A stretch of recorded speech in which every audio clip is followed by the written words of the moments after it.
What is good, you guys? Welcome back to the Heat Report. Welcome back to a brand new video where we talk all things Miami Heat basketball. Today's video, we're going to be talking about a lot of different things, man. We're going to be talking about some rumors that have been going around, the team floating around in the air. We're going to be talking about the Heat's caps situation, all that good stuff. So make sure you guys get your popcorn ready and yeah, sit back and relax. It's going to be a very, very interesting episode. And yeah, before we even get into it, make sure you guys leave a like, subscribe, and comment down below, as you guys have always all have been doing. Very close to 650 subs. You guys are a big part of that. I really, really appreciate it. Just make sure you guys continue to show love, and in return, I hope to give you some good content to listen to. So, yeah, let's keep that going. Let's see if we can get to 700 subs as soon as possible. But let's get right into it, man. Kelly Oubre is the first thing we're going to be talking about, because Kelly Oubre has been mentioned with the Heat by Yahoo Sports this time. Vincent Goodwill from Yahoo Sports has mentioned Kelly Oubre as being is a player that the Miami Heat are interested in. So the Heat, Spurs, and Knicks are interested in Kelly Oubre in free agency. Now Kelly Oubre is a very interesting player. I'm not sure how much money he would want in free agency, but I'm guessing 15 to 20 is probably what he would want. Yeah, man, I think he played with the Warriors this season, as everybody knows. He was solid with the Warriors. He did miss some time towards the end. Average, he was a 15 points per game scorer, 15 points and 6 rebounds in 30 and almost 31 minutes. So yeah, I think Kelly Oubre, is a good player. Do I want him on the Heat though? No, I do not want him on the Heat. And there are a couple reasons why I don't want him on the Heat. Number one, I just think he's going to want a lot of money. I think he's going to want about 20 million. In fact, I'm not even sure what he's on right now, but I can look it up really quick what Kelly Oubre is on right now, as far as his contract situation as at the moment. But yeah, he's on a 2-year, $30 million contract currently, which expires this year. So he's already making 15 million per year. I think that's probably going to increase to about 18, 19, and I'm not sure if I'm willing to pay him that much. Number two, he doesn't really fit our team, what we need right now. He's not a shooter. He can't shoot the ball. He's capable of shooting the ball, but he's not a guy that you're scared of when he's shooting the three-pointer. He's a slasher. He's a guy who, with athleticism, yeah, he's a slasher. He reminds me a lot of Justice Winslow when we picked him up. Justice was a very inconsistent shooter, but one thing knew about Justice is he was a slasher, and he was an above-average playmaker. And I think Kelly Oubre is a slasher as well. He's not a shooter. Would not really fit with our team, because we already have 2 non-shooters on our team. Our 2 best players, Jimmy and Bam, are non-shooters. So to have another guy who's not really a threat from the three-point line is not really, essential to our team needs. Number 3, where are you gonna play him? Like, he's never been a power forward in his career. You're not gonna move Jimmy to the 4, because Jimmy's never been a power forward in his career, and he's a 2/3. If you play him at 2 and play Jimmy at 3, the spacing there is awful. And yeah, I really don't see how this works out. He's a good player. I just don't think that he fits our needs. I just don't think that I would want to pay as much money as he'd probably be expecting. I think he'd probably want about 20 million, close to that. I think he'd probably want the same amount as Duncan. And if it was a choice between me re-signing Duncan Robinson or letting him go for Kelly Oubre, I'm re-signing Duncan Robinson every day of the week, because he fits our team to a T. Kelly Oubre does not. But yeah, that's not to say he's a bad player, because he's not a bad player, but he's just not, like I said, doesn't fit what we need. He's not a shooter. I remember there was a stretch in the season, I think the first 16 games, or his first 16 games, or his first 16 shots, or I forgot what the stat was, bro, but he was like ice cold from the three-point line. I completely forgot. I saw it on Reddit somewhere. Yeah, I have no clue what the exact stat was, but in January, well, he picked his 3-point shooting up after January, but from December to January, he was shooting 19 of 87 from the 3-point line, which is 22%. I think that might have been the stat. So yeah, Kelly Oubre, I do not want him on the Heat, but I wish him the best of luck. If he ends up on the Heat, I will support him, but I just don't see this happening. Second player we're going to be talking about is Kemba Walker. Now, this has been people have linked Kemba Walker to the Heat after it came out that Kemba Walker and the Boston Celtics are looking to part ways. Kemba Walker's, was hurt by how they tried to trade him away last year. Now, Kemba Walker is another guy that I think is a talented player. He was a really good player. I remember how we faced Kemba Walker in Charlotte, that 2016 series where they took us to 7 and we just about edged it out. That was a great series. That was an amazing series, and Kemba really did his thing. In Charlotte, he was a demon. I just don't think it's worked out for him in Boston. I don't really think I would take Kemba on the team. He's on a massive contract, and I don't think we would be willing to eat that up, especially with the production he's giving you right now. And he's not even like a Kristaps Porzingis, where I mentioned where he has potential. I just think that Kemba's on the decline. He's already 31 and he hasn't shown signs of improvement. And he's a scorer. He could help at the guard position, but defensively he's a big liability. I'd much rather have a Kyle Lowry than a Kemba Walker on my team. Even though Kyle Lowry's older, you're getting defense, you're getting a leader, and I don't think Kyle Lowry is that far off of Kemba Walker as a scorer. So I'm good with Kemba. He was a beast at UConn, he was a beast at Charlotte. This has not worked out in Boston. But if we do trade for Kemba, I don't think it would take much to get him. Like, it came out that the Celtics tried to trade him for LaMarcus Aldridge, which is a big follow-up considering you see where LaMarcus is at. He's retired from the NBA, unfortunately, due to his I think he had a lung problem or something like that.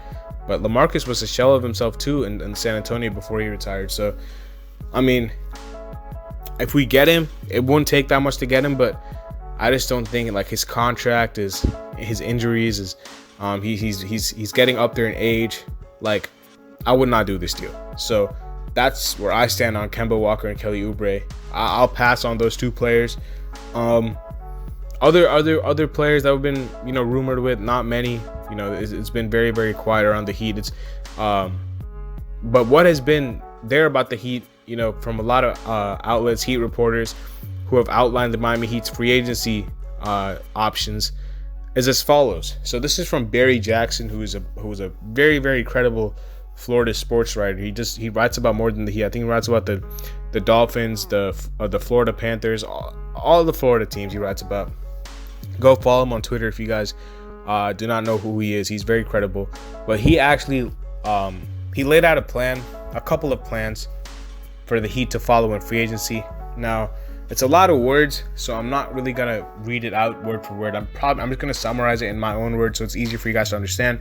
The first plan that he laid out for the Heat was to let go of guys like Victor Oladipo, Goran Dragic, Andre Iguodala, Trevor Ariza, definitely Kendrick Nunn, to sign a big fish in free agency. Now, who that big fish is probably going to be like a Kawhi, a John Collins, a DeMar DeRozan.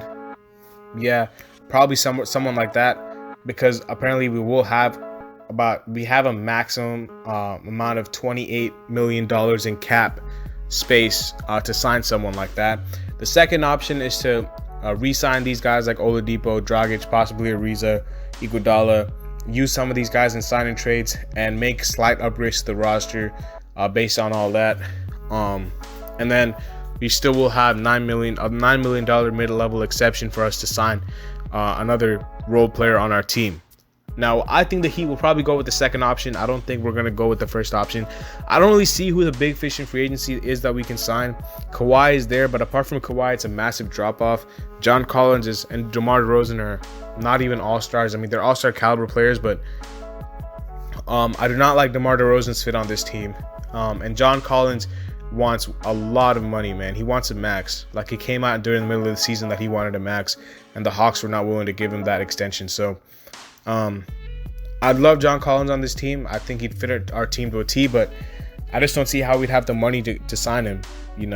He's going to want upwards of $30 million. DeMar DeRozan, I think, could sign for about 20 to 25 or 25 to 30, but I just don't think he fits our team at all. Like, he's just another non-shooter. Like, I talked about Kelly Oubre being a non-shooter. DeMar DeRozan is another non-shooter on our team, and he had played power forward this year, but you're gonna have a front court of Jimmy, DeRozan, and Bam. Like that's the spacing is awful. So I would not want DeRozan on this team. And John Collins, I would want him, but his contract he's gonna want a lot of money. He's gonna want a lot of money. We won't have enough money to sign him. So apart from those two players, Kawhi Leonard is the only guy, and I don't see Kawhi Leonard leaving the Clippers unless the Clippers lose to the Jazz. They're currently down 1-0 as I'm recording this video. I know they play tonight, but the Clippers, if the Clippers make the Western Conference Finals, I think Kawhi Leonard will re-sign. I don't think he's leaving LA. That's his home. He grew up in LA. Obviously, he probably wants to stay there. His family's probably there. It's gonna take a lot to force him out of LA. I'm telling you all that right now. You know, San Antonio was different. He didn't. The reason he left San Antonio was because of well, it was mostly because I think it was mostly because of like the doctor situation with what happened to his quad, and then Toronto was like a foreign country and all that stuff. With LA, that's his home, so I don't think he's gonna leave LA anytime soon.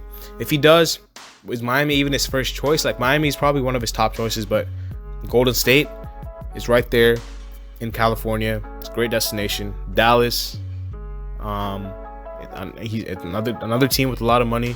So yeah, I don't think we're gonna pick up the first option. I think we'll do the second option where we re-sign these guys and make some sign-in trades to improve this roster. Who will we trade for? I'm not sure.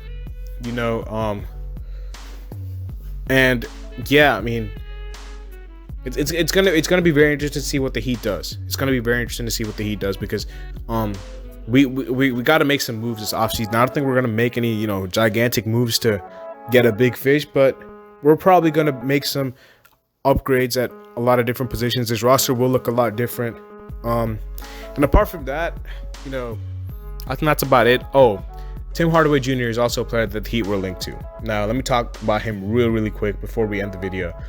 Tim Hardaway is Jr. is a very good player. I think we saw it in the playoffs, but Heat fans saw it firsthand where he dropped 36 on our heads, in a loss against us, where we lost that game. And yeah, he torched us. So, I mean, Tim Hardaway Jr., we all know how good he is. I just don't know if we're going to be able to, you know, sign him because of his money, the money he wants. He's going to get a bag. He played too well for him not to get that type of money, man. Tim Hardaway Jr. is going to get paid. I would not be surprised if Tim Hardaway Jr. gets 22 to 24 million this offseason. That's just how the money works. I think he's going to get upwards of 20. I think he is locked in to get upwards of 20 million this year. He has just shot the ball that well, and he's just caught that much attention that I think he's going to get upwards of 20. And I think he got 18 or 19 or 20 with the Knicks once. He's probably going to get upwards of that too. So Tim Hardaway Jr. is going to make some money. Now, if you want to sign a cheaper alternative to Tim Hardaway Jr., Terrence Ross, I believe, is a free agent. And Terrence Ross is a very similar player to Tim Hardaway, where if he gets hot, he gets smoking hot. And he's a guy that can torch it from the 3-point line. His nickname is the Human Torch, I'm pretty sure.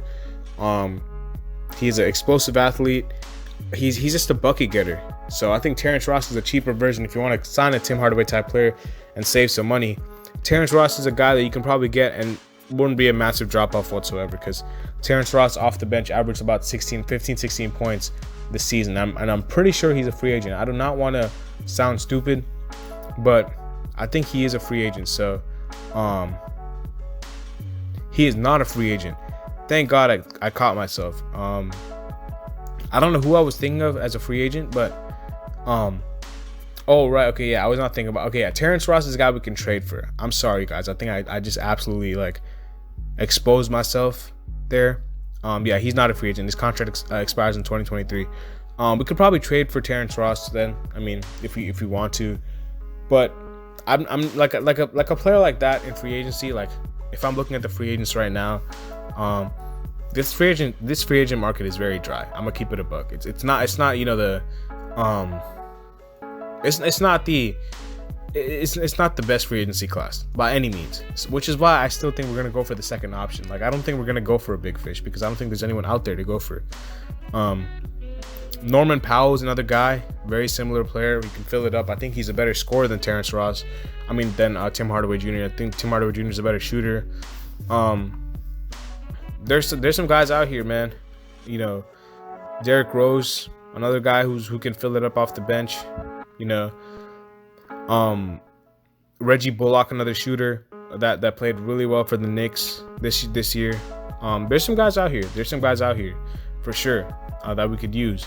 Even a JJ Redick or bringing back a James Johnson or we can't bring back Kelly Olynyk because there's a rule saying that if you traded a player in the middle of the season, you cannot sign the same player back until a year after. So Kelly Olynyk is off the board.